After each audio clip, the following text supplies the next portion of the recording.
out. Everybody. What's up, everybody? Welcome back to another episode of Lights Out. I'm your host, Josh. And I'm your host, Austin. And I'm the producer, Daniel. And we are back with another one for you today. One that I feel like a lot of people probably haven't heard of before. I didn't. I certainly didn't either. And today we're going to be covering a deadly cult that has been named Angel's Landing. And we'll explain why and what that means here in a little bit. But this cult was led by an absolute monster, a very cunning and sinister individual by the name of Daniel Perez. And this cult is kind of unique in the way that it operated. Obviously operated like many other cults do, but the way that Daniel was able to manipulate his followers and also take advantage of his followers' life insurance plans to fund the cult, because the guy didn't have really any money, but he was able to manipulate his followers and use them in the worst possible ways to fund his life, essentially, in the life that he created for them. And he did this for many years before finally people started catching wind of the members are all driving these really fancy cars that have license plates that say Angel 1, 2, 3. And it caught the eyes of local law enforcement, like, what's going on here? This is kind of bizarre. I mean, I would probably be kind of like, if I was a cop and I started seeing license plate after license plate of these fancy cars and they're all like numbered Angel 1, Angel 2, I'd start to wonder too, like, what is this? Like, is this a car club, or what's going on here? So luckily, thanks to one particular detective who we'll talk about, he starts digging into it and he starts uncovering that, this is not just some type, because at first he's like, is this a drug trafficking gang or something like that? Like, what's going on with this group? And then started realizing, everybody's kind of being traced back to this compound in the middle of Kansas. And things are just not what they seem. And at the helm of this cult, Daniel Perez is an individual who, like many other cult leaders, claim to have powers, supernatural powers, including calling himself an angel, hence why it's called Angel's Landing, and the ability to bring people back to life, foresee the future. Called himself a seer and made all these claims and manipulated, the most vulnerable people that he knew into joining this compound. So it's very dark, it's very disturbing what ends up happening in this, but it's one that's also very important because there's a number of people, a number of victims in this case who still do not have any sort of justice because there's a lot of suspicious deaths that we believe and law enforcement believes can be traced back to the leader, Daniel Perez.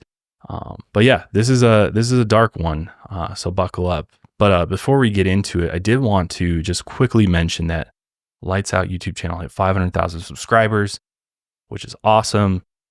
Thank you guys so much for subscribing and being here with us week in, week out. We really do appreciate it. It was a cool moment because it actually happened on Danny's birthday. Yeah, which true. was sick. Yeah. It was a great birthday gift, and just a testament to all the hard work that these guys do week in, week out on the show. And, all of our listeners and viewers out there, really appreciate all of you for, helping us get there. So onwards to next milestones, I think 1 million. We'll see you there. Yeah. However long it takes, we'll be here. But yeah, let's go ahead and jump into Angel's Landing. Just a small note, we will be referring to Daniel Perez as Lou Castro, because that's what he was going by throughout most of this. But it was a pseudonym that he used, an alias, one of many apparently, but we'll be referring to him as Lou for the majority of this episode. But yeah, with that being said, let's go ahead and get into the cult known as Angel's Landing. So to understand the origins of this cult, we have to start with the Hudson family. In 2001, Jennifer Hudson had a husband and 2 daughters, Sarah, who was 17, and Emily, who was 10. And despite the 7-year age difference between the sisters, they got along really well. And they all lived a typical life just outside of Kansas City, Missouri. Jennifer worked in real estate, selling houses that her husband built, and Sarah, the oldest daughter, had a close relationship with her father. And at 17 years old, her typical teenage rebellion phase was in full swing. As for Emily, she was one of the top students at her school, and she really excelled in the classroom. With Jennifer's real estate career, she could often adjust her work hours to be home with their children when they weren't at school. And Jennifer's husband would work construction during the day and be home for dinner. And from the outside, they were a happy, healthy family. But this would change drastically in the summer of 2001. Through Jennifer's real estate career, she ended up taking on a new client named Lou Castro. As we mentioned earlier, this is Daniel Perez, but we don't know this yet.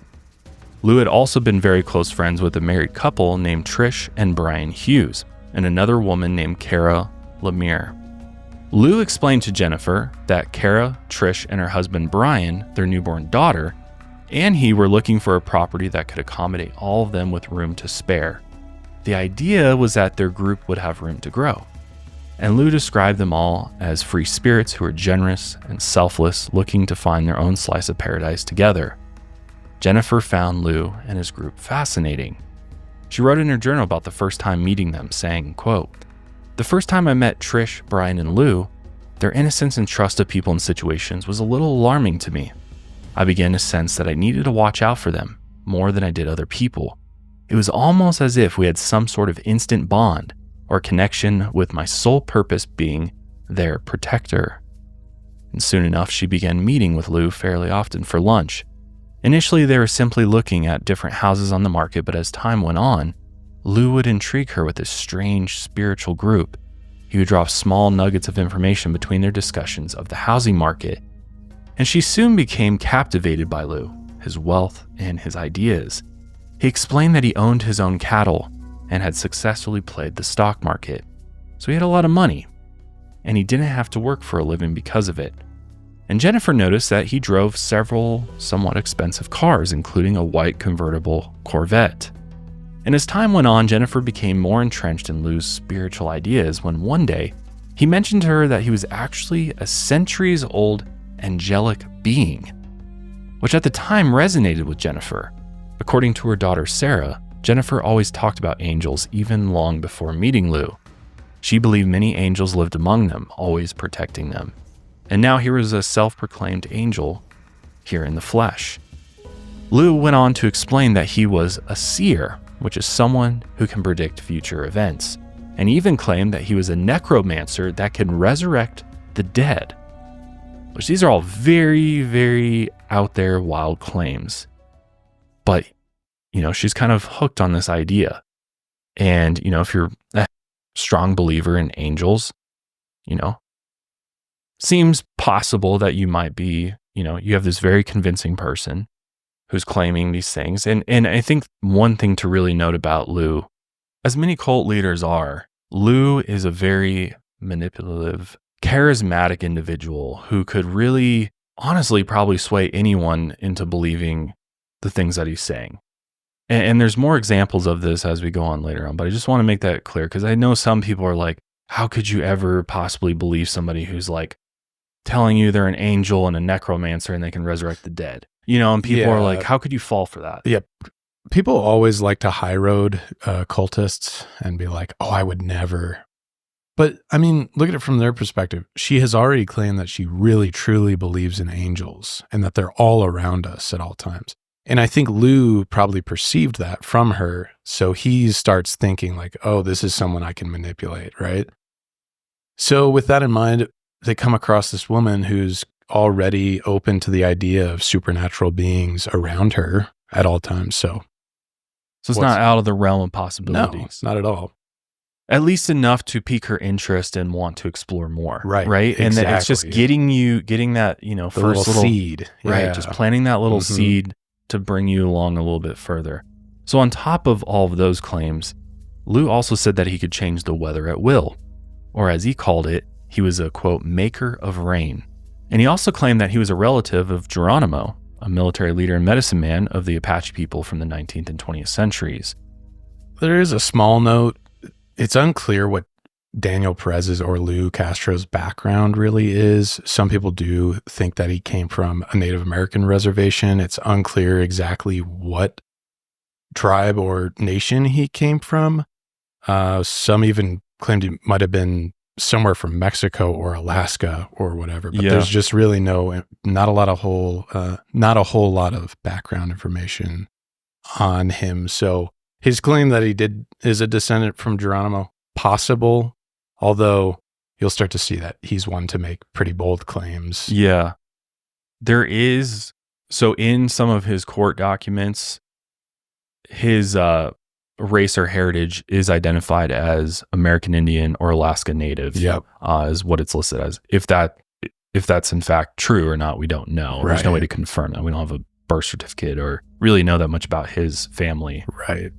But throughout his cult's run, Lou's religious ideology and overall plan for the group was relatively unclear. And his ideas constantly shifted, and his claims over his supernatural abilities also shifted whenever it benefited him. And early on, he claimed he was possessed by 3 angels, and their names were Amber, Arthur, and Daniel. He named one after himself, which is hilarious. Which, I wonder where he got these names from. Arthur, Amber, and Daniel? Yeah, Arthur's like an Anglo-Saxon type name. Daniel is just his name. Amber, that's like a millennial name or something. Right. Don't sound very, if we're talking about biblical angels, Gabriel and so, it's a little bit more, I don't know, tough sell for me, but that's what he went with. According to Lou, Arthur was a malevolent angel and Daniel was more of a hero. As for Amber, Lou referred to her as the angel of death. In a way, the angel Amber was connected to Lou's seer abilities, and he could sense amber when someone near him was on the verge of death. To most, he sounded absolutely wackadoo out of his mind. But to some who were willing to listen, Lou had this very charming, cunning way of speaking. He was calm, intimate, and soft-spoken. He knew exactly how to connect with spiritually vulnerable people, including Jennifer. Jennifer already had an interest with spirituality, especially the concept of angels. She also considered herself as a free spirit, similar to how Lou described the whole group. So he knew exactly how to manipulate her. On top of this, his followers Trish, Brian, and Kara would verify Lou's claims of having supernatural abilities. Trish even mentioned to Jennifer that she had not only seen Lou resurrect an animal from the dead, but she also saw him resurrect himself from the dead. And this was apparently when he first gained his supernatural abilities. So now you've got somebody else independent that's saying they have witnessed this firsthand. I think this is the nail on the head where you would be like, maybe there's some truth to this. Because I think is in an isolated conversation, if I came to you and I was like, hey, I can raise things from the dead, you'd be like, that's ridiculous. But what if I had like 5 followers who'd be like, no, he's legit. I've actually seen this happen. Then you might start at least questioning it, or maybe, I don't know, something starts to become real when more people verify something. So yeah, and it's even easier if you're in a spiritually vulnerable state. Right. If you're not like set in your beliefs or your ways, right, and you're actively kind of seeking out, new spiritual ideas, and now you're presented with somebody who's brought themselves back to life, and it's verified by somebody else who, from what you know, would have no reason to lie to you, right? So it's compounded like that. Exactly. Yeah. Beyond Lou's divine abilities, Trish also emphasized how important their small group was. She mentioned to Jennifer that people often say you can't choose your family, but she argued that within Lou's group, that's exactly what they did. And this really stuck with Jennifer.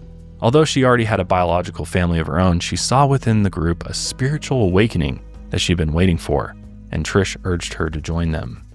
Meanwhile, Jennifer had landed a large house in Missouri for Lou and his group. On paper, the house was technically bought by Kara. Oddly, Lou and the group moved into the house, but quickly left after about 3 months and moved to North Oliver, Kansas, which is just north of Wichita, where they lived on a 10-acre plot of land. The group had an on and off nomadic lifestyle and never stayed in one place for very long, and many of the members were picked up along their journeys to different places around the U.S. This move to Kansas devastated Jennifer, as Lou had figured it would. She had grown close with Lou and the group, hoping they would stay in the area. She expressed to her friends in Missouri that she was struggling with being so far away from them. She also told them she believed that Lou could protect her and her daughters since he was in fact an angel. As for Jennifer's family, obviously her husband resented the fact that she had been spending so much more time with Lou than with her own family. She had begun to disconnect and spent much more time with Lou's group. After they had moved, Jennifer kept urging her husband to move their family to Wichita to be with Lou in the group. This obviously put a strain on Jennifer's marriage. What seemed like a happy family before quickly fell apart, and Jennifer and her husband fought a lot more often. And it didn't take long before she divorced him. Jennifer then packed up all of her things and they moved out to Kansas. She had full custody of her daughters, Sarah and Emily, and her husband was absolutely devastated by the move. The family they had built together had quickly been destroyed, and Jennifer had plans of starting over completely in Kansas, and so they moved all of their things to the small commune they called Angel's Landing. This episode of Lights Out is brought to you by Wild Grain. Wild Grain is the first bake from frozen subscription box for artisanal breads, pastries, and pastas. I mean, who doesn't love those things? Who doesn't love carbs? I don't like that cheap sliced bread at the grocery store anymore. Yeah, it's like it just lacks nutrients. It tastes fake. Feels like nothing. Yeah. Tastes fake. I love Wild Grain though. I mean, this stuff is gotta be some of the best pasta breads. And let me tell you, they have the best, and I'm not just saying this, I truly love and really just enamored with their chocolate chip cookies. I mean, these things are the best chocolate chip cookies I've ever had, and I've had a lot of chocolate chip cookies. And I can confirm that off mic, Josh has amped this up, so this isn't even for the ad. No, I literally really tell good. everybody about these cookies because they are so good. They're the jumbo giant chocolate chip cookies. And everything from Wild Grain tastes so fresh. It tastes like they took it from the oven, put it in a box frozen, send it to you, and then all you do is reheat it. And it tastes like it was just made right there in your kitchen. It is that fresh. The ingredients are top notch, simple too. They're not overthinking it with all this added junk. It is absolutely delicious, and I know that you will love it. Wild Grain's boxes are also fully customizable to your tastes and dietary restrictions. In addition to their classic variety box, they recently launched a new gluten-free box and a plant-based box that is 100% vegan. Smart. So are you ready to bring all your favorite carbs right to your doorstep? Be sure to check out Wild Grain so you can begin building your own box of artisanal breads, pastas, and pastries. And what's cool is for a limited time, Wild Grain is offering our listeners $30 off the first box, plus free croissants in every box. Wow. Who doesn't love croissants? Don't even get me started on the croissants. Made some for Christmas, and I couldn't believe it. I mean, it's that good. Sometimes I just get sucked into videos of like pastry chefs making croissants. I'm like, this is as good as tasting one. No, these literally taste like they were made in France that morning, straight out of your freezer into your oven. It's unbelievable. And I've tried. I eat tons of carbs. I try not to, but I do. They're because I love it. Yeah. These are the best. When you go to wildgrain.com/lightsout to start your subscription, get those free croissants. You heard me. Free croissants in every box and $30 off your first box when you go to wildgrain.com/lightsout. That's wildgrain.com/lightsout, or you can use promo code lightsout at checkout. Take advantage of this special offer. Promise you won't regret it.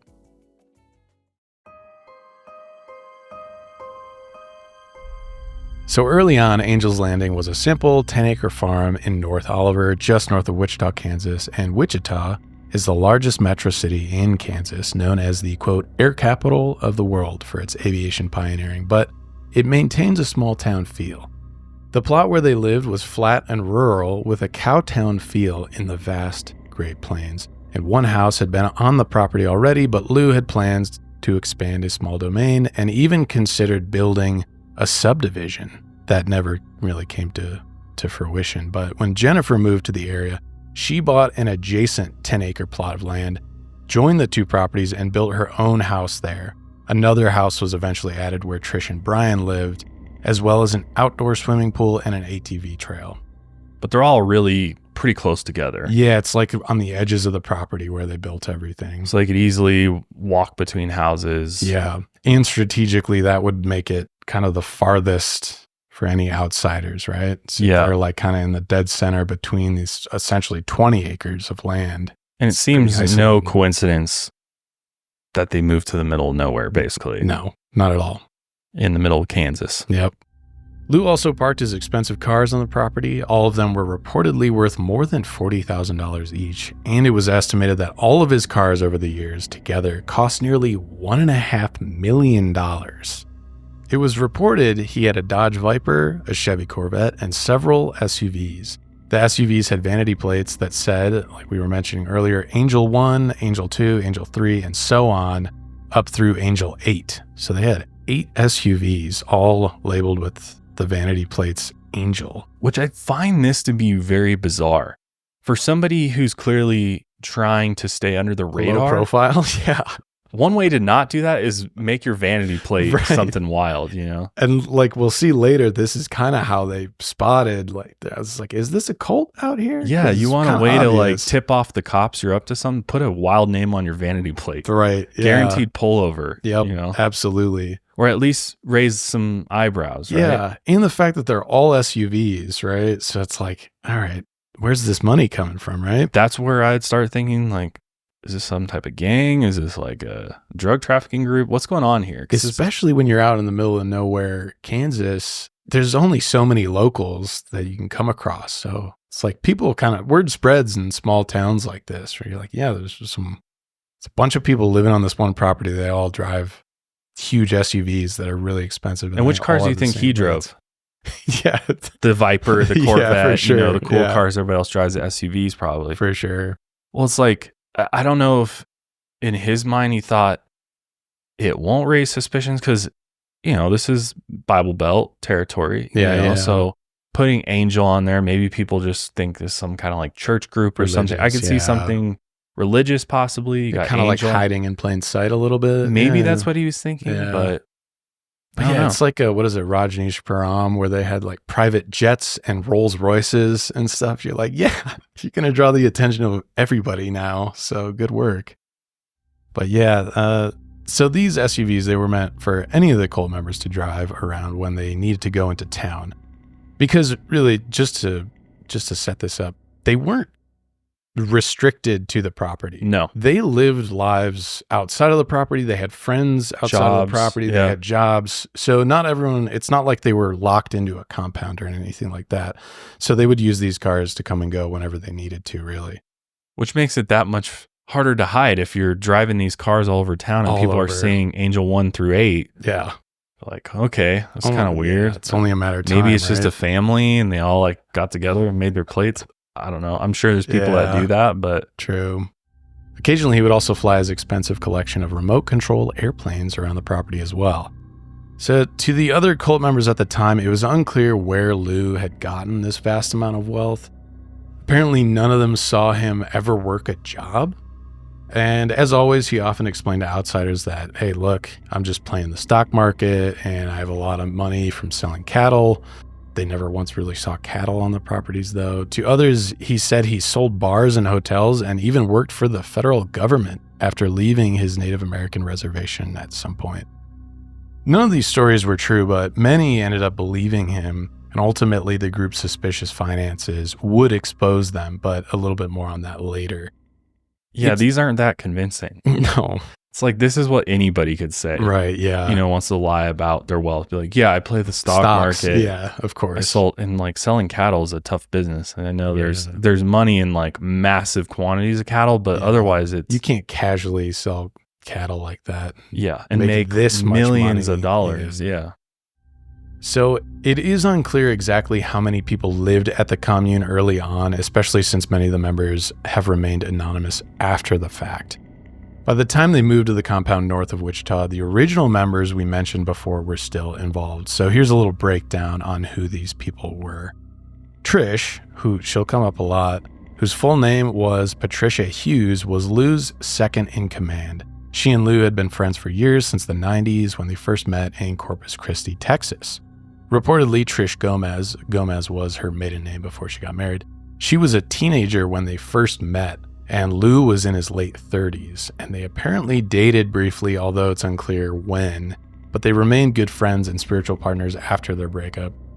It's believed that Lou kind of obviously groomed, manipulated, and raped her very early on in their relationship, but those who knew Trish described her as happy and always laughing. She often made others laugh as well, which really made her popular at Angel's Landing. And according to Sarah, she was a loving protector and the matriarch of the group. She would become somewhat of a mother figure to Sarah and Emily during their stay here. As for Trish's husband, Brian, he worked as a diesel mechanic and was known as a very nice and helpful man who was also extremely devoted to his wife and their one daughter. He was described as laid back and easygoing. As for Kara, she had met Lou in North Dakota in the summer of 1996. She was only 15 years old at the time. Lou, it's believed, was around 46 years old, but he told her that he was much younger. Lou then manipulated her into a sexually abusive relationship, but he had convinced her that they were in a consenting relationship at the time, and like the others, he also convinced her of his supernatural abilities. So if you're seeing a pattern here, this is how Lou operates, right? Convinces these people that he sees that he can manipulate into this strange belief system, and then often he's manipulating underage, minors, and then raping them.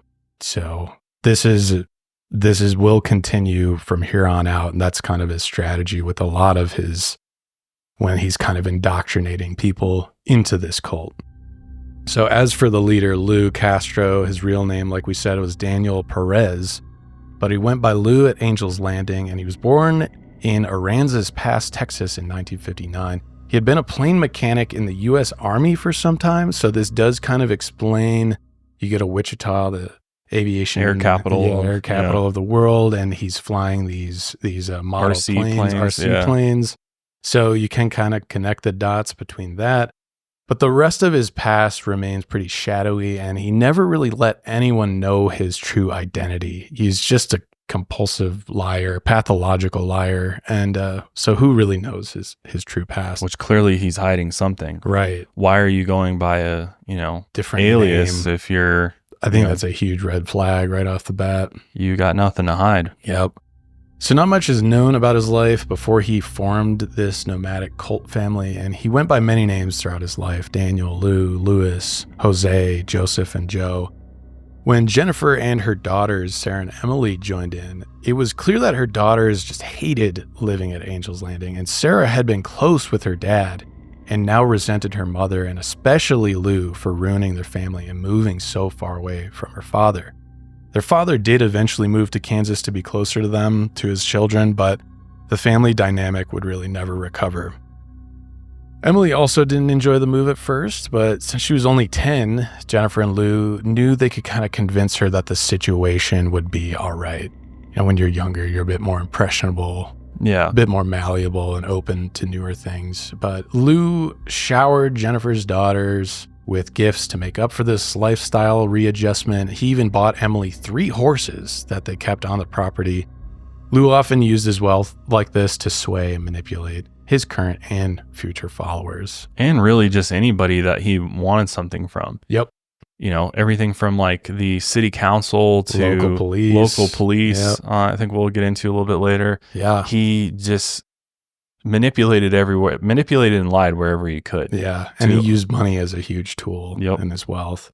As a way to get more people into the group and target future victims, Lou would host massive parties at Angel's Landing, and they made good use of the pool and the ATV trails. Another member who would later join was named David Queering.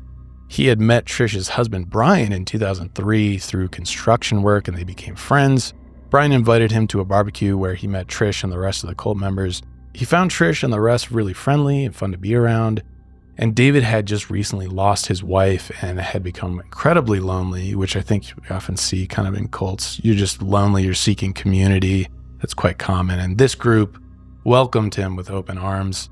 Reportedly, he would later begin dating Jennifer, and the couple would get married. That's much later on. But David's not a big player in this, but he is around.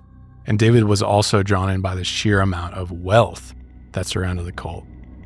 Lou, unsurprisingly, would supply these parties with just vast amounts of alcohol. And Lou reportedly was a big drinker. And while everyone drank heavily, Lou would introduce himself to newcomers, often women, or he would really target underage girls, and he would ply them with alcohol, tell them stories, use his charm to disarm them. While some could really immediately sense Lou's creepiness, some just ended up falling for this charm that he had. And unfortunately, this charm did end up working on Sarah over time. At first, she really resented him. She saw him as the reason her family was torn apart. She also noticed how he was always trying to act cool around her, which really put her off. He was always trying to win her over. And over time, he strategically wore her down because he's just a master manipulator. Sarah could see how happy he made her mom. And since everyone else living in the commune also loved him, she started to feel that same love towards him. And at first, she hadn't believed in any of this supernatural crap that he was selling, but the group's influence got the best of her, and she also began to believe in him. Yeah, she's seeing a bunch of adults and, her mother. Yeah, her own mother and really people she looks up to. Gravitate towards him and seemingly be having, a good time, and there's fun. There's all these fun activities going on, parties, and, on the outside, it looks like life is good. Right. And life is better in some respects than it was before. Exactly. And she sees her two role models now because Trish is also in there. So I think you look at religion across the board. I think your role models, whatever their belief system is, you probably have a really high chance of following that belief system as well. And it's hard to break away from that simply just for the sheer community aspect of it, right? It's like might not even break or you might not even burn some bridges with the faith, but you'll also burn bridges with people who are in that community, the friends and fellowship you have. Who are really close to, yeah. So meanwhile, Jennifer got into the real estate business around Wichita, making her travel out of the compound fairly often throughout any given week. So like I said, Trish often stood in as a second mother for the two girls, and over time they formed a close bond. And Emily and Sarah would babysit Trish and Brian's daughter. They also often had dinner together like a real family. And this was when Trish convinced the girls that Lou truly did have supernatural powers. So the role models, like I said, that these girls looked up to, like Jennifer and Trish, they fully believed and trusted Lou. So it was really only a matter of time before Sarah and Emily did as well. Well, it's a new year, and it's the perfect time to get yourself organized, set goals, and prioritize what matters most. And of course, at the top of the list, you've got your physical health, your mental health, got to prioritize that, of course, but also your financial wellness is important. Now is a great time to take a look at your finances. I mean, it's so important these days to figure out where your money's going, what subscriptions you have. It's so easy to sign up for them. It's a lot harder to get rid of them, it feels like. It really is. Yep. And everything's a subscription. Everything. Literally. Everything. Just to live. To live, yeah. A subscription to life. Yeah. Yep. That's where Rocket Money shines. If you're not familiar with it, Rocket Money is a personal finance app that helps find and even cancel your unwanted subscriptions. Plus, it monitors your spending and helps lower your bills so you can grow your savings. I love Rocket Money. I use it every single day. I have all my accounts hooked up to it. And it's been a game changer because it just takes all the work of having to log into all these different accounts, sift through bank statements, figure out what account's paying what, when my bills are coming out. Rocket Money organizes it in this beautiful dashboard that it has on the app, and it gives you alerts. It'll tell you when your utilities bill's coming up and what day it's going to come out of the account, because all of those are usually ACH. And Rocket Money just takes all of that guesswork and labor required to do that manually and does it seamlessly. Plus, it organizes all those subscriptions all in this beautiful little list for you. Then you can go through and be like, I don't want that anymore. And you can just tap on it on your app. And then most of them will actually be able to be canceled by Rocket Money, which is beautiful. I had an elliptical subscription for their silly little fitness TV crap that I was paying for. It was like $10 a month. I had no idea. I haven't used this damn elliptical. It's broken in my garage, and I was still paying for the subscription for it. And I had wasted like $100+. So all I had to do is tap a button, put in a little bit of information on my account, and then Rocket Money went out and got it canceled for me.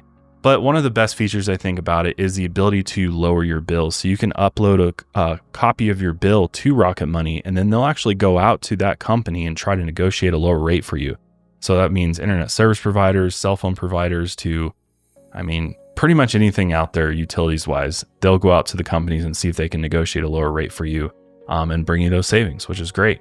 Rocket Money has over 5 million users and has saved a total of $500 million in canceled subscriptions, saving members up to $740 a year when using all the app's premium features. So stop what you're doing, cancel your unwanted subscriptions, and reach your financial goals faster with Rocket Money. Just go to rocketmoney.com/lightsout today. That's rocketmoney.com/lightsout.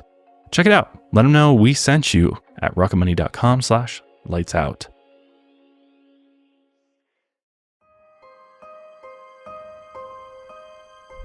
While on the surface, this arrangement might have seemed loving and somewhat functional at times, but there was dark undercurrents behind closed doors. From early on, Lou had sexually abused 10-year-old Emily. As planned, he had given her gifts and attention to break down her defenses.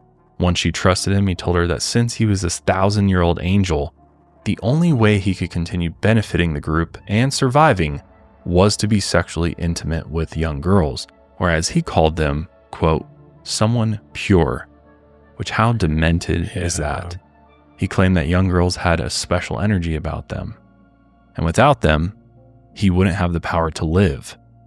How manipulative is that? He would then leverage Emily's love for him. He would also use vague Bible passages to persuade her that his abuse was a necessity. So she began to believe that if she didn't follow through, he would die and she would carry that guilt. It's been suggested that Lou had set this up from the very beginning. He had seduced Jennifer and convinced her to move to Angel's Landing once he found out that she had 2 young daughters. Only a few weeks after arriving at Angel's Landing, Emily shared a bed with Lou every night, and her mother Jennifer allowed it. Although it's unclear if she knew about the sexual abuse, that might change things if she actually knew what was going on in the bedroom, but many argue it would have been hard to believe she did not know what was going on. Yeah. Which means that Jennifer is actually believing this vile garbage that Lou is, spitting. It's just, it's hard to wrap your head around. It really is. But yeah. I think, I don't know, as much as I can give the benefit of the doubt to people who get drawn into a belief system, I think I would draw a pretty hard line here if the leader was like, hey, I need to share a bedroom with your daughter who's 10 or 11 at this time. I would. That seems to be a pretty clear breaking point. It's hard for me to comprehend people who would allow something like that. Even if you truly believe that there was no sexual abuse going on, that's clearly inappropriate behavior regardless. Yeah. It's just like, how do you equate that to being an angel? Sounds more like a demon to me. Right. Yeah. Seriously. Demons' activities. Yeah. It's wild that he spinned, I'm an angel, and sounds like a biblical angel at that, since he was, using vague Bible passages. But to me, it all just seems like this ruse to manipulate them. It's not even, does he even believe this shit, or is he just using it because he knows they're vulnerable spiritually and he's like, well, this will work, so I'm going to roll with this. I don't think he believes a word in what he says. No, he knows he's a fucking demon. Yeah. And he's, doing, and he's a pedophile. Yeah. This man's a monster. He's feeding himself. Yeah. According to court documents, Lou forced Emily to have oral, vaginal, and anal sex with him beginning in 2002, and this continued for years throughout the rest of her time she was with the cult. Even after the cult disbanded, Emily didn't view these actions as abuse. To her, this was her way of helping out and showing her dedication to the cult. As for her older sister, 17-year-old Sarah, she shared a similar experience. Lou, seeing that Sarah was vulnerable after her parents' divorce, told Sarah that she was broken. And if she wanted to have a family with children one day, she needed to have sex with him so he could quote unquote fix her. Oh, it's just disgusting. And like many sexual abusers, he then threatened Sarah, saying that if she told anyone about the abuse, her father would die. And this statement makes me wonder if there was some threats made to Jennifer to kind of put her in that position where he's like, I'll fucking kill you if you don't let me do this to your daughters. Because, it's hard to wrap your mind around as a parent to be like, you would willingly allow this to happen, but Sure. my guess is there's some threats Knowing how manipulative he is. Totally. I could see that. In Kara's experience, she had been having an abusive sexual relationship with Lou since she was 15. By 2001, she would have been about 20 years old, and the abuse continued from there. Lou had even forced Kara and the girls to engage in sexual activities with each other. One night around 2 a.m., Lou was inebriated and angry. He woke up Kara, Sarah, and Emily and gathered them. He then put his hands around Sarah and Emily's throats and threatened to murder them. Then he forced all three of them into his bedroom and sexually assaulted them. This sexual abuse had become such a common occurrence in the cult that Lou gave it its own name. He called it, quote, feeding. He would approach the girls and tell them it was time for him to feed. And if Sarah didn't do something exactly the way he described it, Lou would berate her and physically assault her. As another form of manipulation, he pitted Sarah and Emily against each other. In the end, Sarah and Emily estimated that they had been sexually assaulted by Lou hundreds of times during their stay at Angel's Landing. Sarah estimated she was sexually assaulted about once a week, and by the end of their stay, the sisters barely talked to one another. According to other members of the cult, they were unaware of the abuse against the girls. Since Lou had been so close with Emily, apparently, it didn't raise any suspicion if they were gone for hours at a time together. And on top of all this, they all trusted Lou and never questioned his actions. Anything he did, in their eyes, was for the benefit of the group, and it was just left at that. Blind trust is common with many cults throughout history, and it was no different at Angel's Landing. And since he had all of his followers under his control, Lou's criminal activity went on for years without notice from the authorities. Oh, yeah, brutal. And as you can imagine, like if people within that compound aren't telling police anything, you can see that their police are even further outside that. So penetrating this group, it would be incredibly difficult. So we'll see kind of when we start breaking down the investigation, just how difficult it actually is to figure out what the hell is going on inside Angel's Landing. And again, you got to remember too, this is slightly different than some other cults with compounds. They're separate houses too. Yes, you know what I mean? true, Like Jennifer's true. not living in the same house with Lou. Right. And So- Lou is not in the same one as Trish and Brian. They're Right. separate. Yeah. So there is some degree of separation, and it kind of helps explain why maybe they weren't totally in the know of what was actually going on at Lou's house, is that they were physically separated by the different properties. But Right. But it is hard to imagine when he's gone with your child for multiple hours at a time that you're not like, what the fuck is going on? What's he doing with her?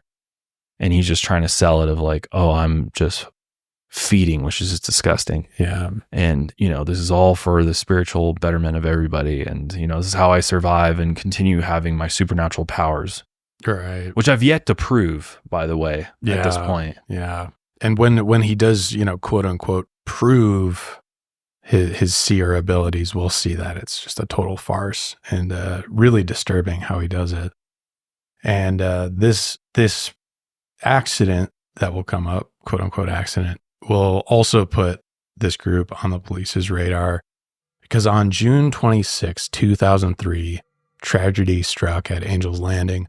Lou, Sarah, Emily, and Trish and her daughter went out for lunch that day. And after, they headed back to the compound where Trish and Emily plan on cleaning the pool. Lou and Sarah headed out to go car shopping for Sarah, and Sarah was driving one of the cult's SUVs when her phone rang. It was Emily, and when she answered, her sister's voice was frantic, and she said that Trish had an accident and fell in the pool, and then a firefighter then took the phone and told Sarah to return to her home immediately. So Sarah raced back to Angel's Landing along with Lou, but by the time Lou and her returned, first responders had already arrived. And through tears, Emily told Sergeant Ben Blick that Trish's daughter had fallen into the pool. So Trish ran toward the pool to save her, but she slipped, hit her head, and fell into the water.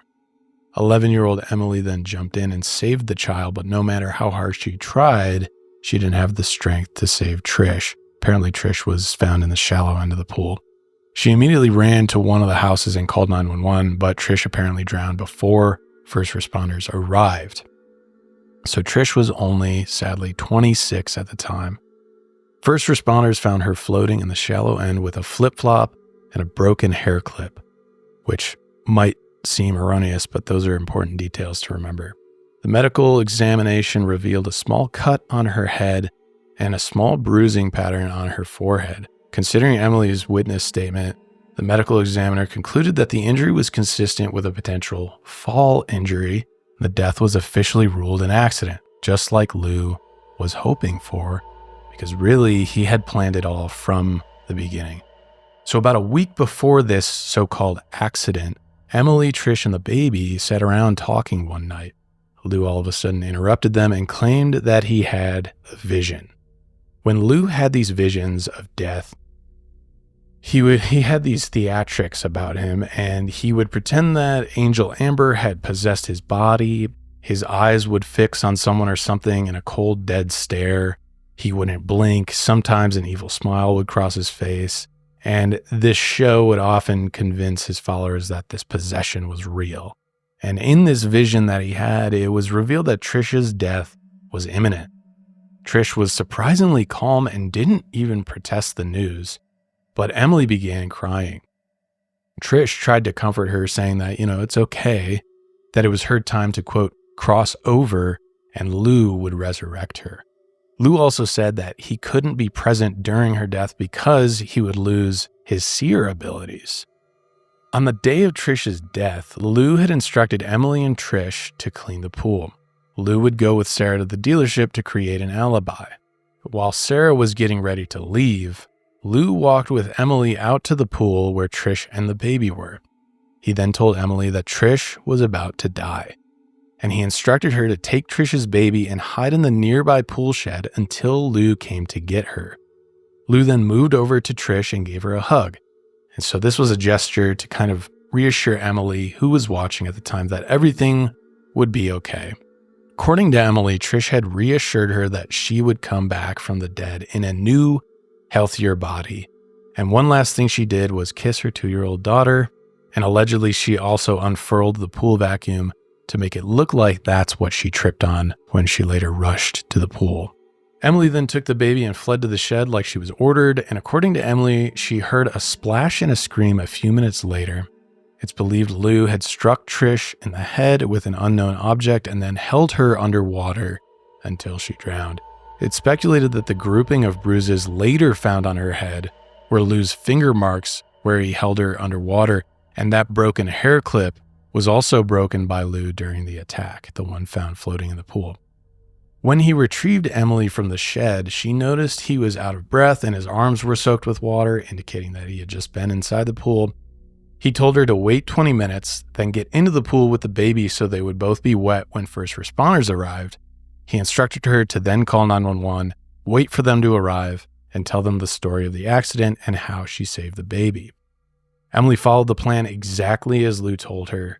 To make her feel better, Lou even said that he would use his abilities to, quote, bend time, however that works, so that Emily wouldn't be in the pool with Trish's dead body, even though in reality she was.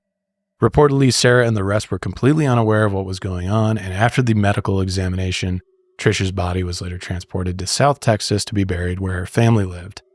The other cult members attended the funeral, except Lou, and he specifically warned them all before they attended the funeral not to mention that he was living in Kansas.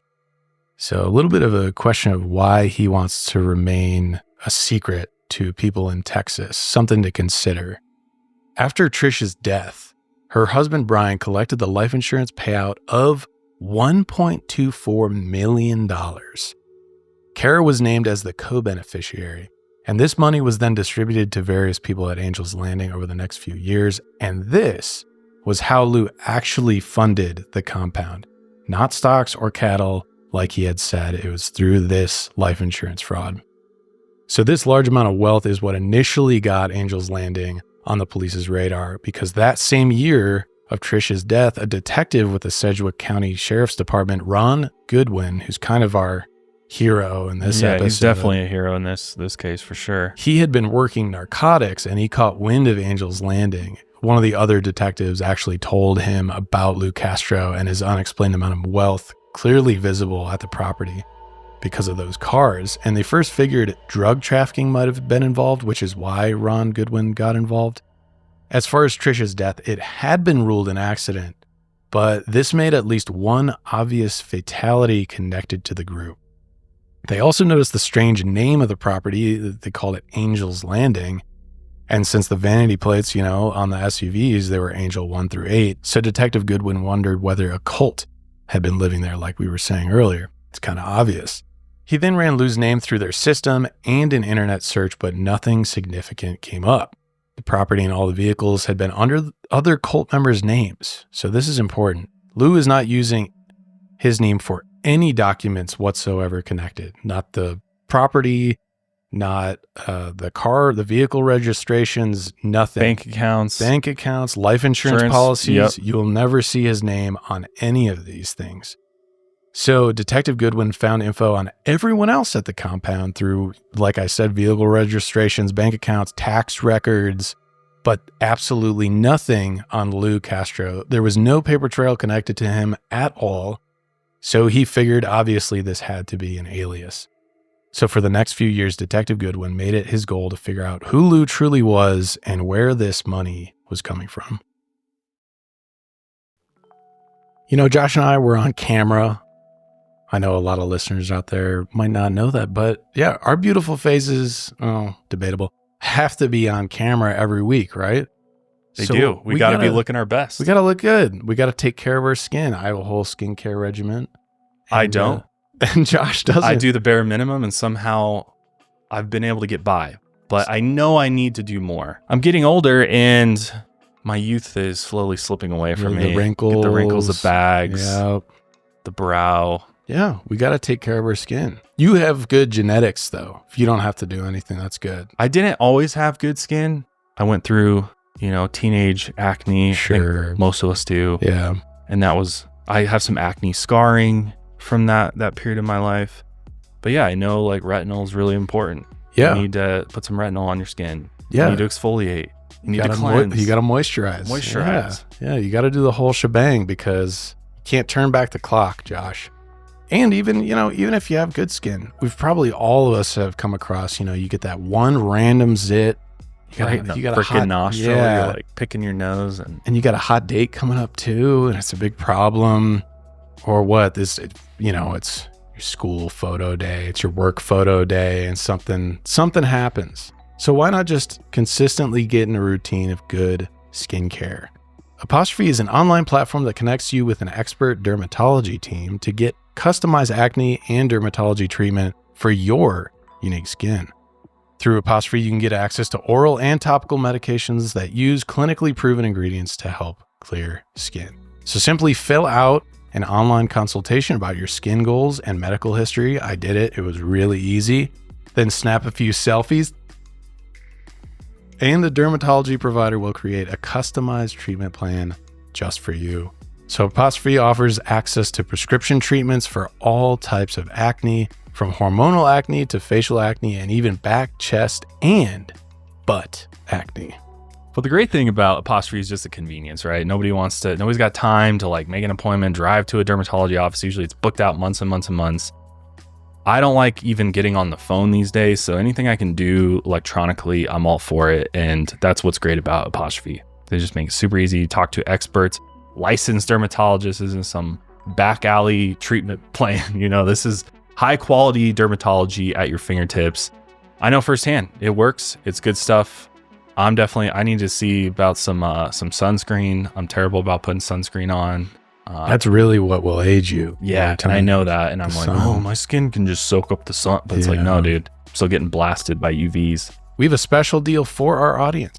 Get your first visit for only $5 at apostrophe.com/lightsout when you use our code lightsout. That's a savings of $15. This code is only available to our listeners. To get started, just go to apostrophe.com/lightsout, click get started, and then use our code lightsout at sign up, and you'll get your first visit for only $5. And thank you, Apostrophe, for sponsoring this episode.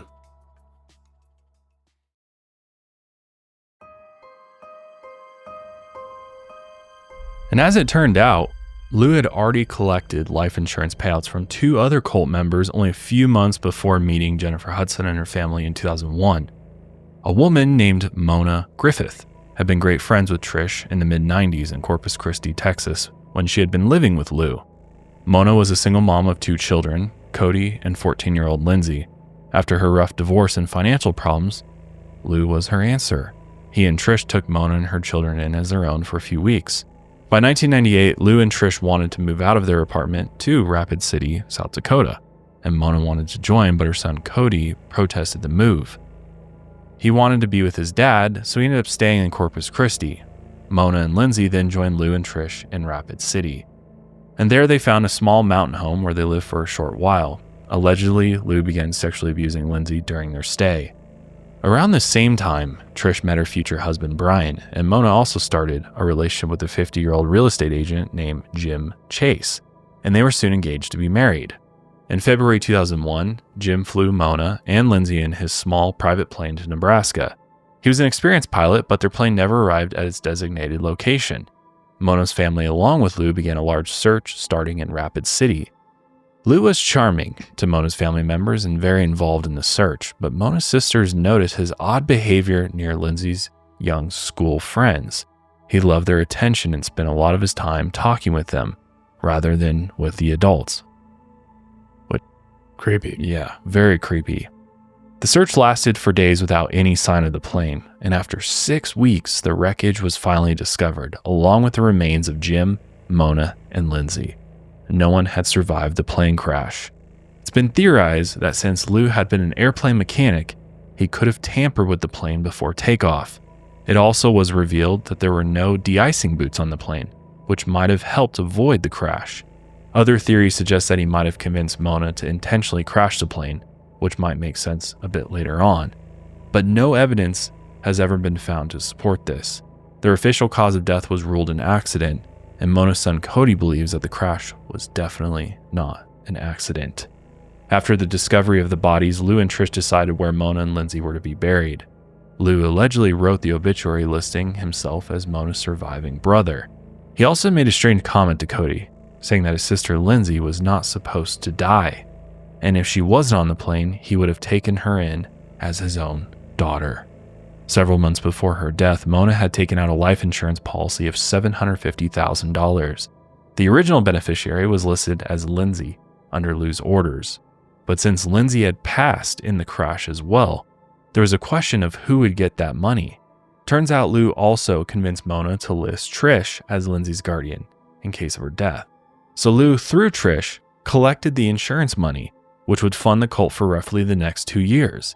And it's believed that Lou was only invested in the search because without official death certificates, the life insurance wouldn't have been paid out, which makes a ton of sense. Yeah. I mean, circumstantially, I know, it seems pretty clear. Right. This what is really happened. damning. Yeah. Especially since, all these plane crashes get investigated by the FAA. Yeah. So they weren't able to find anything that would lead to it being an accident. Right. So I assume they just thought he accidentally crashed the plane somehow. Yeah.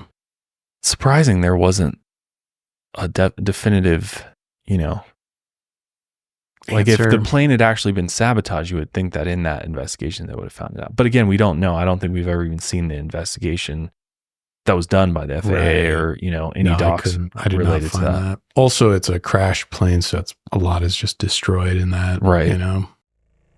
So seeing how easy it was for Lou to make a significant amount of money through life insurance fraud, he instructed all the members of the cult to take out life insurance policies on themselves. And he was very specific on the amount and who to list as a beneficiary and co-beneficiary. He specifically made sure his name was never used in the documents. And he never took an insurance policy out on himself. Once the funds ran low, roughly every 2.5 years, someone close to him would die, and he made the beneficiaries people who were loyal to him and who would hand the money over to him without question.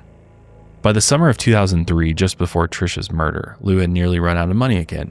So Trish, with her life insurance payout of $1.24 million, was next on the list.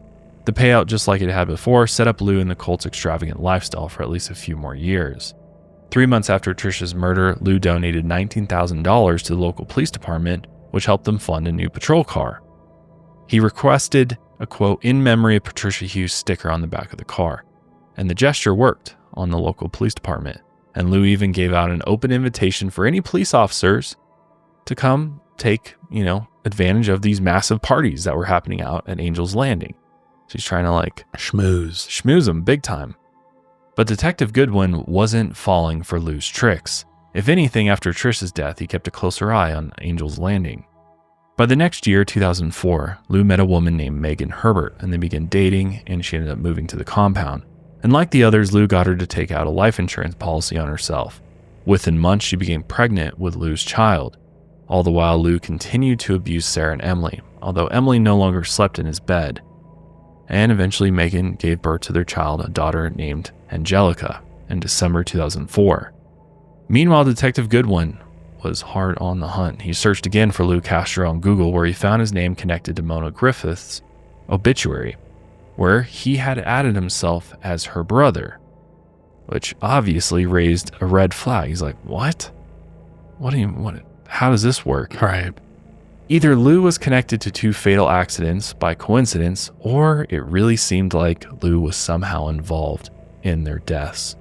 So Detective Goodwin set out to try and collect Lou's fingerprints by searching the trash from Angel's Landing, but this proved unsuccessful. Another time, he surveilled Lou and followed him to a local restaurant, and after Lou left, Detective Goodwin tried to collect his glass and silverware to check for potential fingerprints, but this was also unsuccessful. In another attempt, he and another detective decided to go out to Angel's Landing, and they knocked on the door of one of the residences, and guess who answered? Lou. Detective Goodwin pulled out some glossy photographs of random vehicles that they claimed were stolen. I think he also showed them some possible burglary suspects. They were trying to... They were stealing cars or something. Yeah, like that. Something along those lines. Mm-hmm. So the whole idea behind this little operation was that because they couldn't get the good prints on, the silverware, the glasses, they're like, well, he went and talked to the evidence tech. He's like, yeah, photographs, glossy photographs are great for leaving good fingerprints. So pretty smart. Really smart. Yeah. Unfortunately, my dumbass would immediately grab that all shit. Of us, So he brings out these photographs to have Lou take a look at them and be like, hey, can you recognize any of these people, vehicles? But Lou was smart enough to grab the photos by the edges with his palms, kind of palming it. Mm-hmm. And then when he put them down on a nearby pool table, as he was sifting through them, he used the fingernail, the edge of it, to kind of move them. So it was very obvious to Detective Goodwin. He's like, oh, Lou knows what's up here. He knows I'm trying to get fingerprints from him. I think this also backfires in a way because it's like you're watching him do it. You're like, why not just someone who's innocent? Right. I mean, I don't know. I wouldn't, if I wasn't guilty of something, I kind of wouldn't willingly give my DNA or fingerprint evidence either, just, knowing my own rights.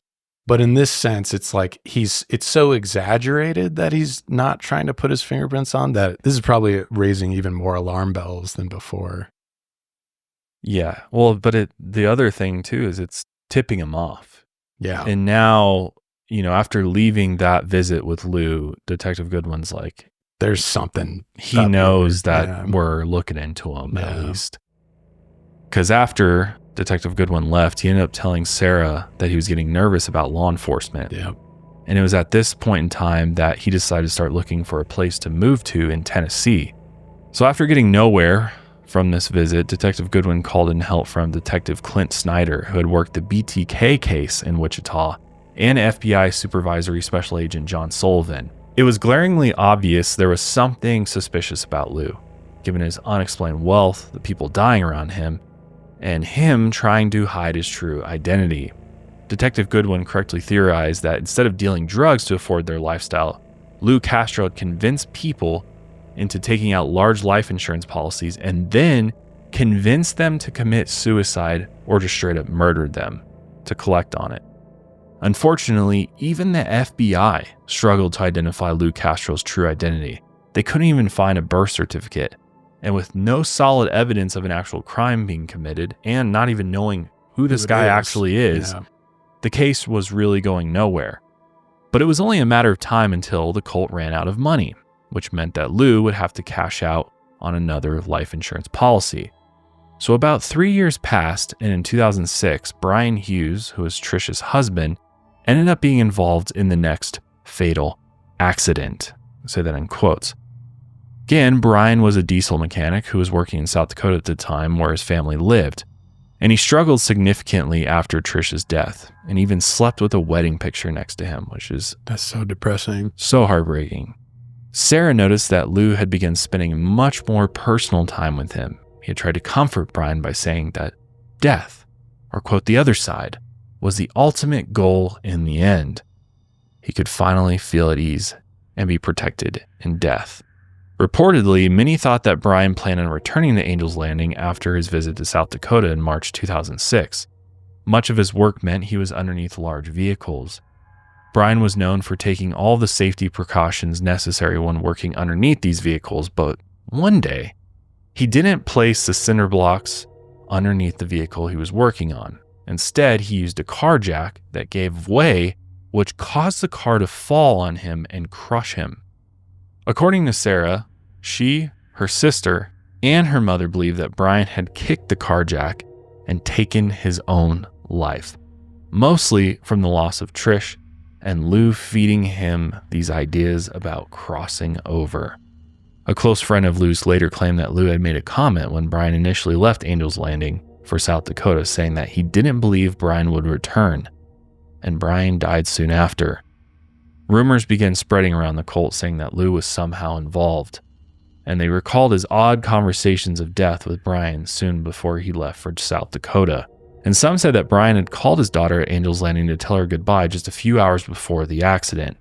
Many speculate that Lou had another angelic vision and that he had somehow convinced Brian that it was his time to die. It's theorized that Brian had possibly worked with Lou to make his death look accidental so the insurance money would still come through. That's dark. Very dark. Yeah. It's also believed that Brian and Trish's daughter stayed at Angel's Landing for years after this. Things were so tight-lipped involving Angel's Landing that Detective Goodwin only caught wind of the accident in South Dakota because of the following child custody case involving their daughter. Reportedly, Jennifer Hudson eventually gained custody of their daughter, but Brian's death made another fatality connected to the cult. And as time went on, Lou's behavior grew more violent, which escalated even more when he became inebriated. According to Sarah, he drank every single day. He would even threaten Emily, Sarah, and Kara with firearms. In one instance, he became angry with Sarah and pulled out an assault rifle and shot at her head, missing. Other times, he would rape them as punishment. Threats also continued against all the other members. He even threatened to take them to purgatory with his supernatural abilities and abandon them there. He also used his angelic possession as a scapegoat, claiming that his anger was a result of angels being upset with him. He's just getting out of control. This guy seems more like somebody who's demonically possessed than possessed by angels. Seriously. I mean, my God. Yeah. A couple more years went by and Brian's life insurance payout was nearly exhausted by 2008. One day he approached Sarah and Emily, whose ages were about 24 and 17, and told them that he had yet another vision of death. He told them this time that it was their mother. Her time was up. Jennifer was going to be the next member to die. Sarah and Emily obviously were very, very upset and protested this decision, but Lou said he couldn't change the course of the future. Sarah then went over to her mother's house and warned her about the vision. Calmly, Jennifer tried to comfort Sarah, telling her that she would return after death like Lou had convinced her she would. Soon after this conversation, while Jennifer drove fast down a country road, she crashed into a large hauling truck filled with gravel in the oncoming lane. She died instantly and was thrown from the driver's door and landed on her back. Investigators concluded that she had not been wearing a seatbelt at the time. Several witnesses also claimed that it looked like Jennifer intentionally swerved out of her lane directly into that semi-truck. And this was a no passing zone as well, so there'd be no reason to try to be passing anybody. It seemed very clear to investigators that she intentionally just swerved right in front of that semi. Here's a clip of County Sheriff Craig Murphy explaining his suspicions on what happened. line of sight bothered me because I start thinking, if there wasn't illness, something like that, a distraction of some sort, there shouldn't have been any reason for this collision. Usually, you come up with something that makes some sense. And this one is absolutely not making sense to me. But for a long time after her mother died, Sarah and Emily, really struggled to believe that their mother would have intentionally taken her own life. As you can imagine, it'd be very difficult to just comprehend that, especially, knowing who their mother was and the relationship that they had. But eventually, and as of today, Sarah believes her mother's death was a result of suicide that was encouraged by Lou's psychological abuse.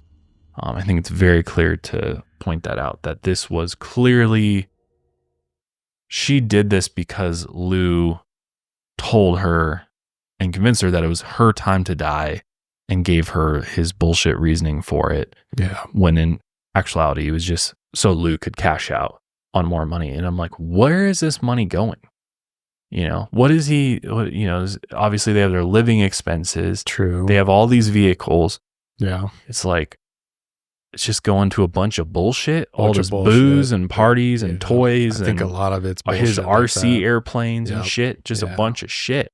It would take me a long time to spend $1 million, let alone we're in several $1 million deep. Granted, there's multiple people that they have to pay for, but yeah. They probably would have had their houses paid off by this point. You can't imagine this property and the houses cost more than $1 million combined. So you're talking about multiple million.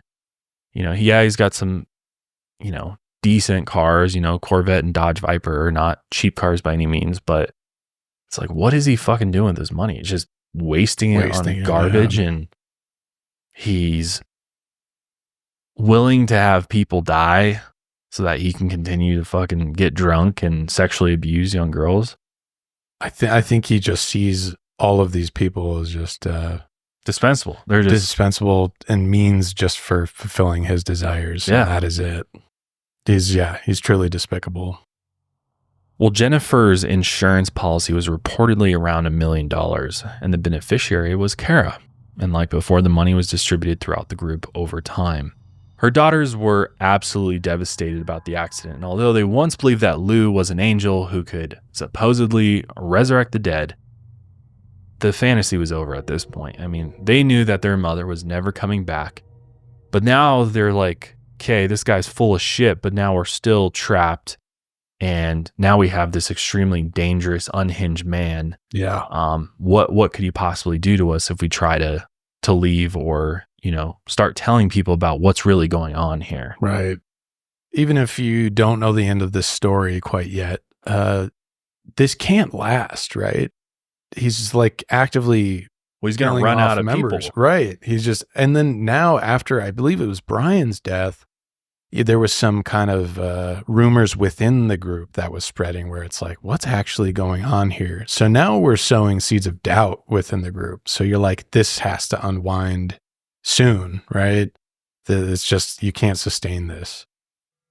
So by the next year, Lou became paranoid about law enforcement and moved them all out of Angel's Landing. Everyone except Sarah packed up their things and moved to Columbia, Tennessee.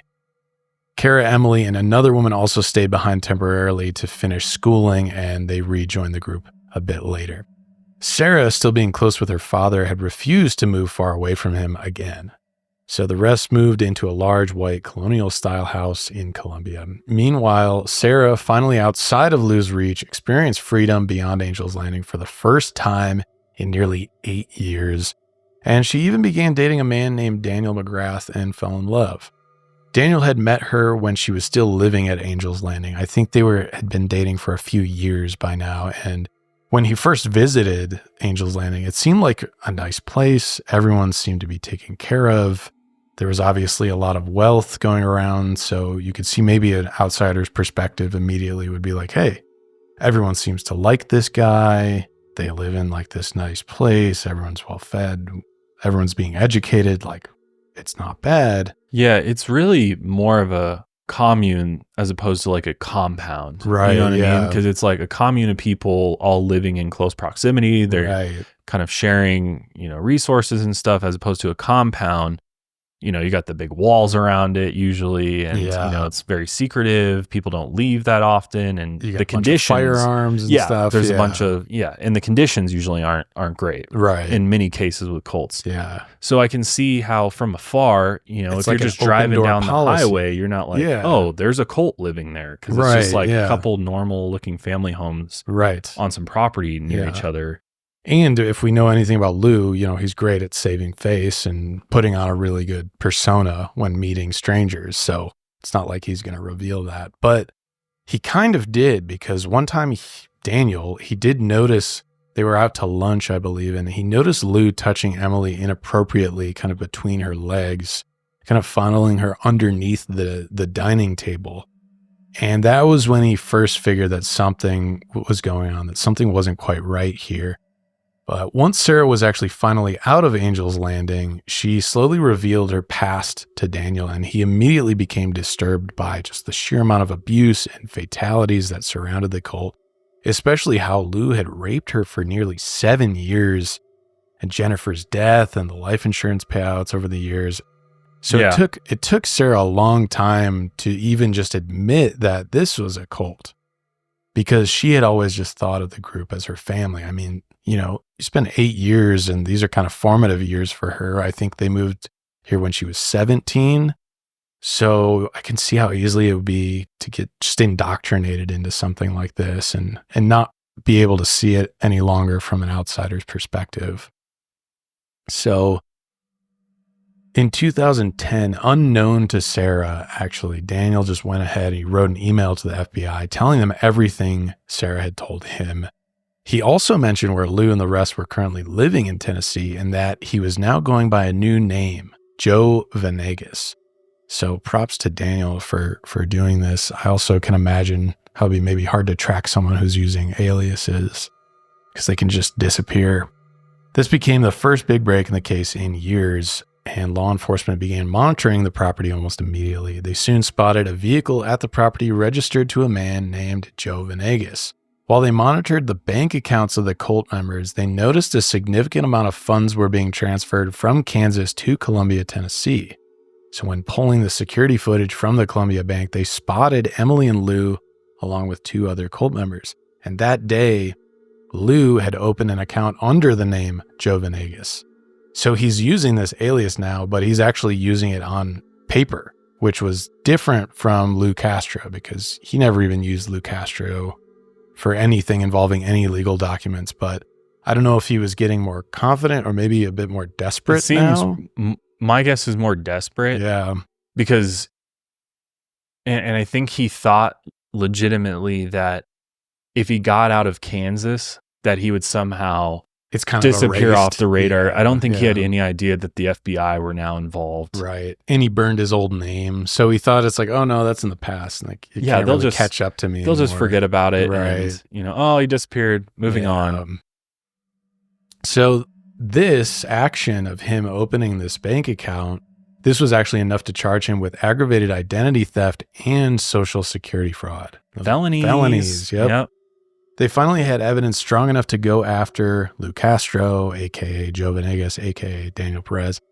But still, at this time, they did not know his real name. But there was also additional pressure to arrest him soon, since 2 years had passed. And since they had been tracking this cult for years, they knew that the funds were running low. And that was usually the time frame for when the previous insurance funds ran out, meaning someone else would most likely die soon. So they arrested Lou in April 2010 at the cult's home in Columbia. After executing a search warrant, investigators discovered 11 firearms, 2 wallets that contained identification for Lou Castro and Joe Venegas, along with a social security card and birth certificate for Joe Venegas. When they arrived, Lou was carrying his cowboy boots in his arms, heading out of the house, and completely shocked to see Detective Goodwin and his men. Reportedly, he went peaceful but remained arrogant during the arrest, something along the lines of like, yeah, you got me now, but you're not going to keep me in there. That type of energy. Of course he would be like that. Right. But kudos to Detective Goodwin, man. Never given up What on a the champ. hunt. Yeah. You know, figured it out, got the resources involved he needed to get the info he needed, because obviously he needed FBI in order to get access to the bank account records and Yep. especially the records in another state where he doesn't have jurisdiction. Right. And he's even said, he's like, that was one of the best moments of my law enforcement career, was fucking putting this piece of shit in handcuffs, Yep. knowing that we got him. And Yeah. we got him on these felonies, which will at least, get him behind bars for some period of Yeah. time so that we can, and also identify who this asshole is. Right. So we can figure out what the fuck's going on. So this arrest, this is huge because this is just the tip of the iceberg. This is really where everything starts to unravel. Investigators still had no idea who he truly was, and unfortunately his fingerprints, the first thing they did was they just fingerprinted him right as they booked him, and they sent it out to the national database, be like, please God, can we find this guy? Still, Nothing came Which up is on wild. the national database, which is, crazy. Then they questioned him for 6 hours, but Lou told them absolutely nothing. So they actually officially booked him under the name John Doe. Yeah, it's crazy. They didn't know who he was. Yeah. Even on his court documents, Yeah, it's got John Doe on there. John Doe. Wild. They reached out to Trish's family in Beeville, Texas, an hour outside of Corpus Christi, seeing that Trish had been Lou's closest friend and ally for many years. And if you remember, she was his second in command for a really long time. They contacted Trish's sister and asked about Trish's history before she left Texas. And throughout the conversation, she mentioned that Trish had dated a man named Daniel Perez, whom she was very close with. But that sister also mentioned that Daniel had died sometime in the mid-90s. So Detective Goodwin then contacted Beeville PD and requested any records on a man named Daniel Perez. Beeville PD then faxed over a 1990s mugshot of a man named Daniel Perez, and sure enough, the man looked exactly like Lou Castro, albeit probably a bit younger. They finally had his true identity, and they discovered he had been charged with sexually assaulting his 11-year-old niece and a 14-year-old in Texas. So Lou Castro, a.k.a. Daniel Perez, a.k.a. Joe Venegas, later pled guilty to identity fraud and social security fraud and was sentenced to 2 years in prison. So hold on, you might be saying that's all they could get him on. Well, this really meant investigators now had 2 years to gather as much evidence as possible to build an even larger case against him. And at least he's fucking behind bars. Right, exactly. And not continuing to offend. So especially because it was critical that they got him behind bars because the funds were running low. So someone else would have died. And essentially they saved a life here by finally getting him. So they couldn't really find out much about his past, but they did notice he served as a plane mechanic in the U.S. military, as we said before, which they kind of made, that fatal plane crash in 2001. That was a bit more suspicious, but they didn't know if they had enough evidence. They also discovered a record of sexual assault against 2 young girls in the 90s, which I mentioned, which he pled no contest to. But here's the really weird part. The charges were dropped after Daniel Perez reportedly died after being beaten to death by a group of, quote, uniformed men, allegedly in Texas or Mexico. I think this was from the Mexican government that sent word to Texas that he was dead, but it's a bit unclear. And this was when Daniel faked his death and then changed his name to Lou Castro. It's unclear exactly how he faked his death. I could not find any there's trace. nothing on this. Even the police officers that were involved in this case never really explained how he faked his death. But afterwards, he and Trish then fled Mexico and Texas. It's unclear really how much involvement Trish had in orchestrating any of the insurance fraud before she died, but she had been involved in influencing people to join their group as they traveled the U.S. together. While investigators continued their line of questioning, many more followers opened up. Because now that Lou was imprisoned, many no longer feared him. He was no longer a threat. Sarah soon became a reliable source for the investigation. And with the support of her boyfriend, Daniel, she opened up to Detective Goodwin about everything that took place at Angel's Landing. This was One very, very critical piece of physical evidence, which is very disturbing, actually came after she told investigators that Lou forced her to secretly videotape an 8-year-old girl undressing in a bathroom. Lou had threatened to kill Sarah's father if she didn't do it. Even after she did it, Lou said the quality of the video wasn't good enough, so he forced her to do it again. Knowing this would be physical evidence to search for, investigators went through the computers at the cult's properties and discovered the video on the computer that Sarah had often used. So this added to the mountain of evidence growing against Lou. While Sarah was cooperative with the investigators, fortunately her sister Emily was one of the few cult members to stay relatively silent, especially at first.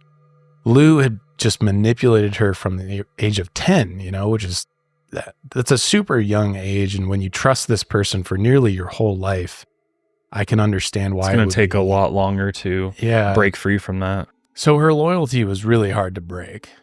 But this loyalty would finally waver when she penned a letter to Lou in prison.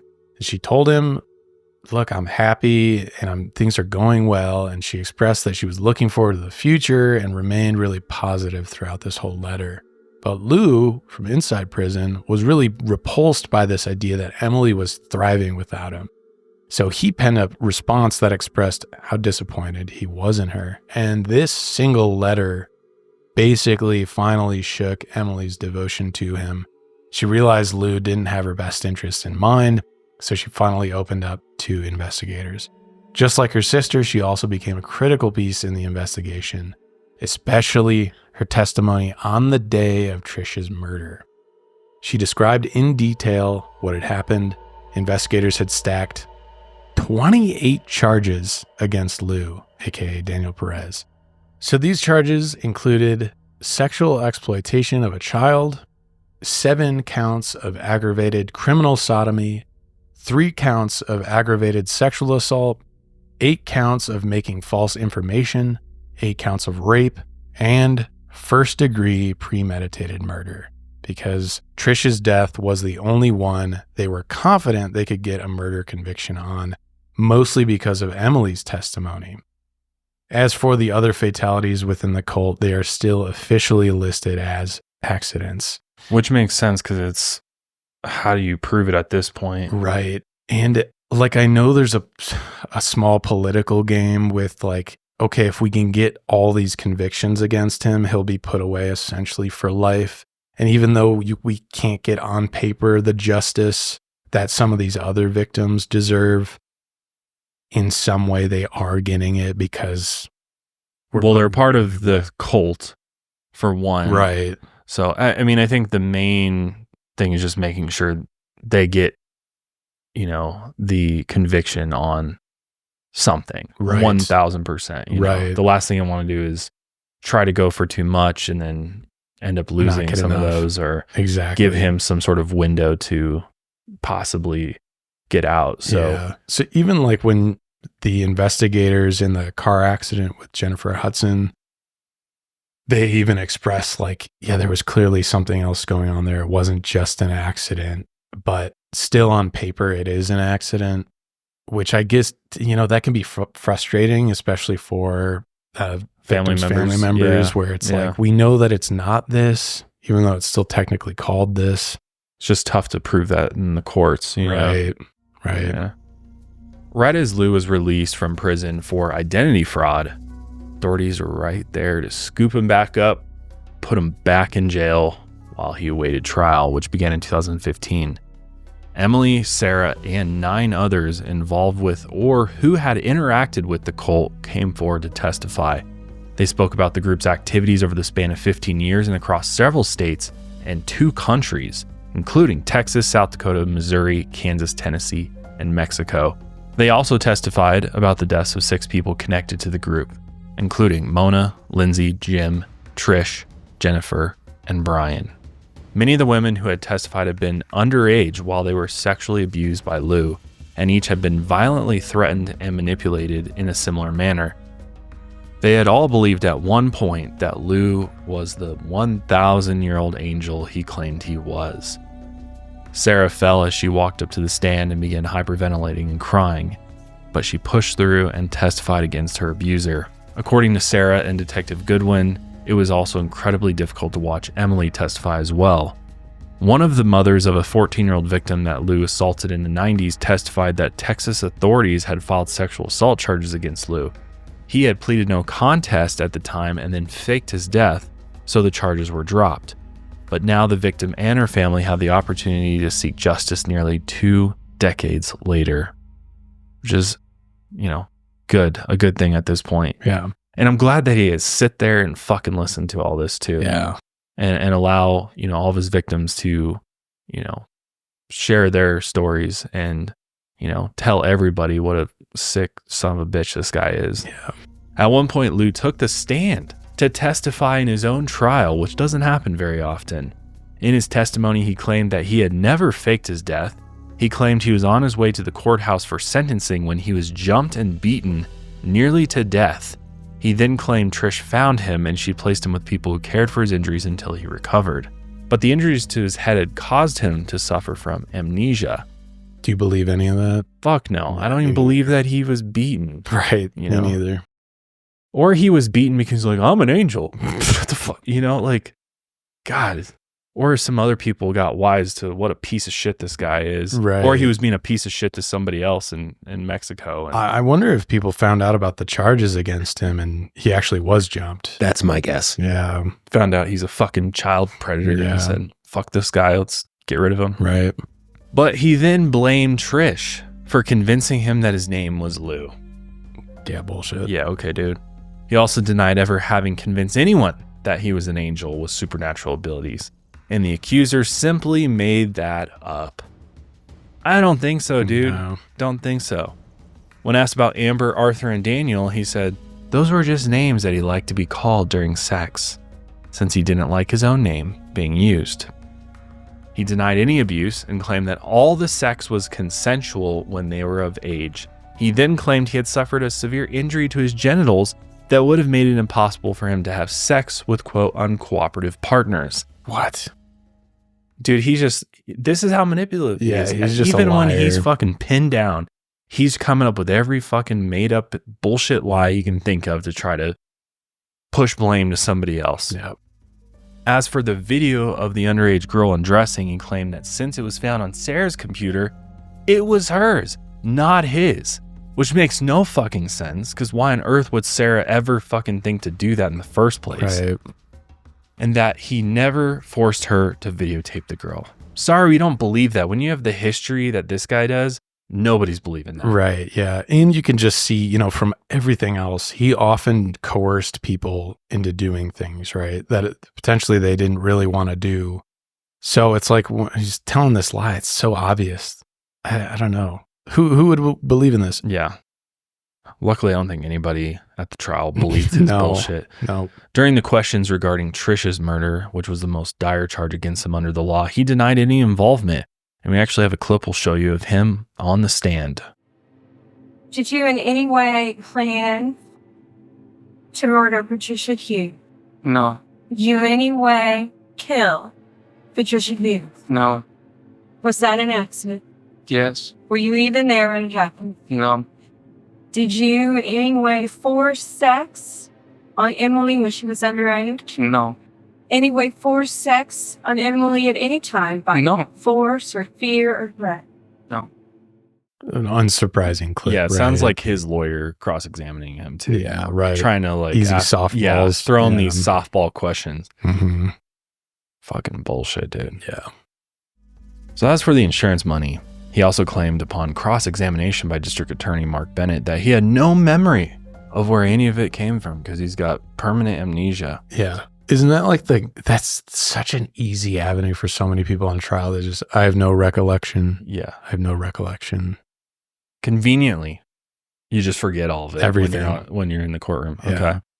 He said that the women in the group controlled the finances and he had nothing to do with it, which is, I think he was so manipulative and I think he was cunning enough to put them in charge of all the finances and the properties and stuff for this very reason. Yep. He set this up so that To he could cover- use these bullshit excuses in court when one day he would be caught. And I think he knew he'd eventually get caught because he doesn't seem that surprised to be there.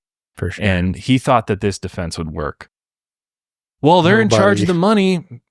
Yeah. I have nothing to do with it. I'm not even this angelic being. So what are you? Yeah. What the fuck are you doing Just a shadow at Angel's Landing? Yeah, then? right. If you're not any of these things that you're being, people are claiming you are, then what the fuck are you? Yeah. I would just a nice guy that holds parties at the house. Right. I actually I would have loved to hear that testimony of him. Like, what did you do there then? What was the point of this? No job. Yeah.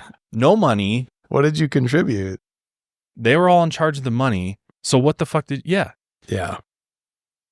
Having your fucking sessions with Amber, Arthur, and Daniel, the angels all day? Yeah. The hell's going on here?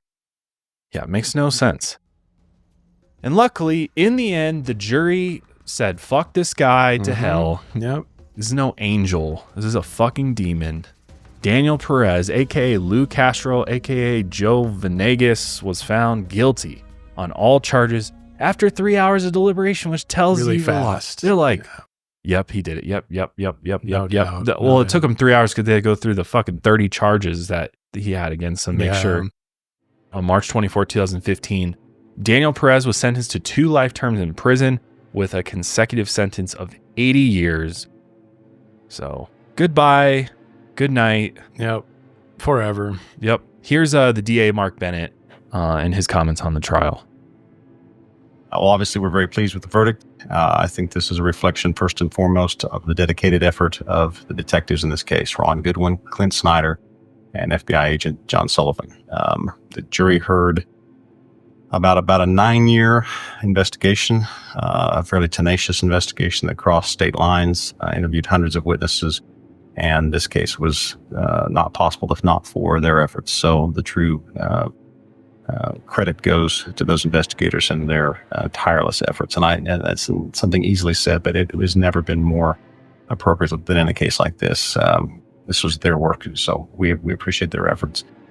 The final thing I would say is, as pleased as we are with these verdicts, the truth is it's also a reflection of many lives that were negatively affected. So this is not is this a happy moment? The answer is sure. We're pleased that we got the verdict, but you heard about life after life after life that was adversely affected by this man, from Texas to the Dakotas to Lee Summit, Missouri, and back to Wichita.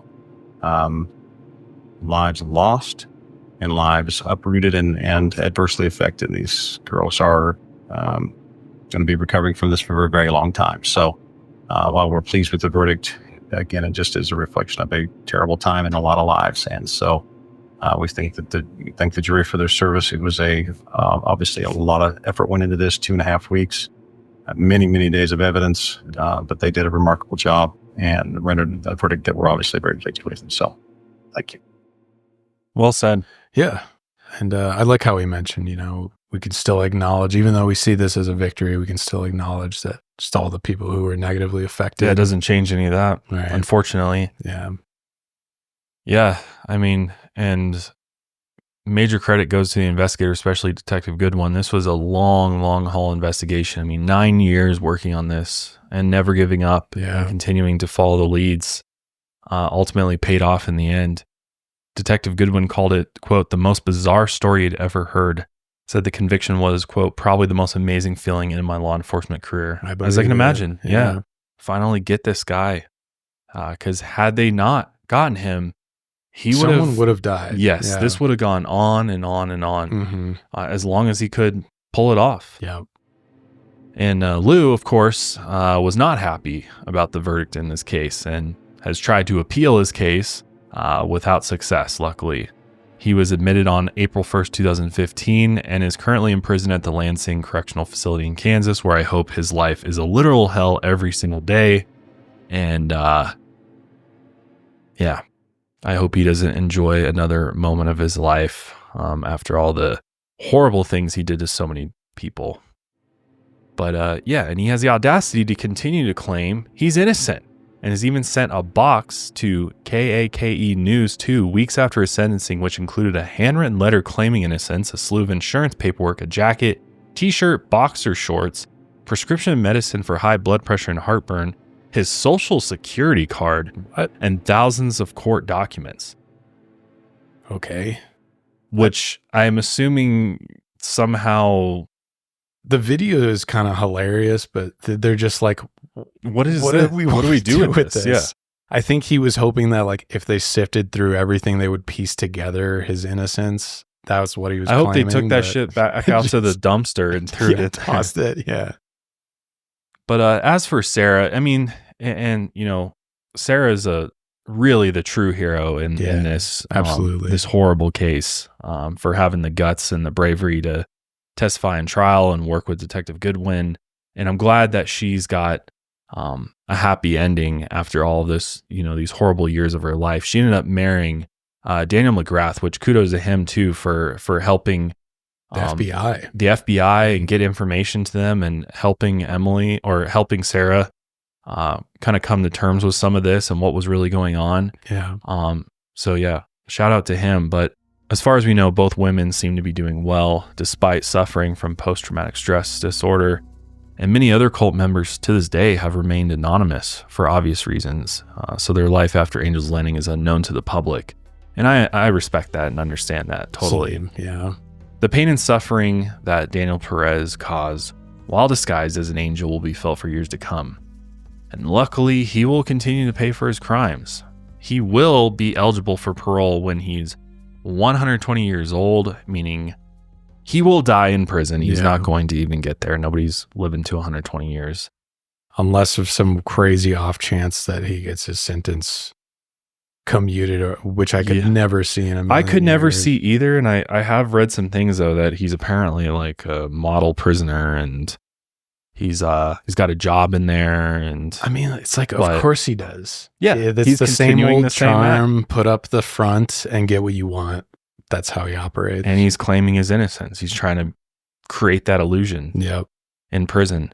But yeah, I'm glad he's in Kansas, and hopefully they stick to their guns and don't let this fucking asshole out of prison. Yeah. People like this terrify me. It's very terrifying. And it's a very unusual sort of way to go about, you know, starting a cult. And it seems like, you know, in a lot of cults, the leaders lean more into the philosophical ideas and really indoctrinate people that way. Whereas he had nothing to back it up. No, he's just like, I'm an angel. I'm an angel. That was about as far as it went. Really no proof other than this person says I am too. Yeah. And I think he was just banking on like, oh, I've seen your death, and then they die. So people are like, oh, he does have a special ability. I think that was all he was really banking on. Yeah, that was definitely a manipulation tool for him. But I think bigger than that was the money. Yeah, I think the money was the way that he really controlled people. Yeah, and also gained favor with them by seemingly being giving and generous, and you know, providing this quote unquote nice life for everybody, when that was just all a disguise for him, so that he could then carry out who he really was behind the scenes, an evil, devious person and a pedophile, who that was his only real want and desire throughout all of this, was to continue feeding that. And I think that's also even smaller time abusers, not as big as Lou or Daniel, also use money. It's like, look at all the resources that I've given you, so you owe me. Yes. And I can control you now with. You're in debt to me. And I think that's a pretty universal abuser concept. And he just took it to a completely new level through all this insurance fraud and how harshly he really controlled people. But it's really, even on a small scale abuser level, you can kind of see the same sentiments there. Do you think he would have had the same success had his group been larger? If he, say, had like 50 members working on or living in his commune, or, you know what I mean? Because part of me is like, I think his strategy worked for as long as it did because it was a tighter knit group, and he was very particular about who he brought into it. Yeah. As opposed to, had he tried to grow it too big, too large, it would have raised suspicions locally probably faster, but also the chances of somebody turning on him go up. Sure. And so I think he was very calculated about how he did everything. And we know he did kind of have dreams of making it a subdivision. Yeah. And I wonder if he actually wanted to expand his cult into an entire subdivision. But yeah, I think maybe at some point he realized, like, nah, I need to keep it small and tight knit to keep that control. Yeah, exactly. Yeah. A really nasty individual. Yeah. This is one of the worst. This is every week we're like, oh, this is the worst. And then it's like, oh God. Then it's like we dig up somebody else. We're like, God, and it's endless. Yeah. There's a million of these types. I mean, these people will never cease to exist, I'm afraid. Yeah. And we're hoping though, I don't know. I'd like to think that at least telling these, very real stories just to get information out, people will learn to identify these things faster and easier. I mean, this was within the last 20 years too. So this stuff still goes on. Happens, yeah. There's still people trying to do this stuff and just, being aware of it, I think is better than not being aware of it. Yeah. And knowing about some of these cases is important. And I think at the end of the day, I mean, Daniel Perez, he's a grifter. First and foremost, I kind of think like that is kind of his starting shtick. point. Yeah. So just be careful of grifters out there. A lot of them these days. Yeah. And you always wonder at what point do they take that to the next level? Yep. I mean, I think we're maybe seeing one of the highest order today of all days getting inaugurated. Like one of the largest grifters of our time, but that's all I'll say about it. Well, come at me. Yeah, man. Come at me. me. This is, just a crazy place to be in. But this is where we end things today. We're coming at you next week with something that is not related to crime, actually. Well,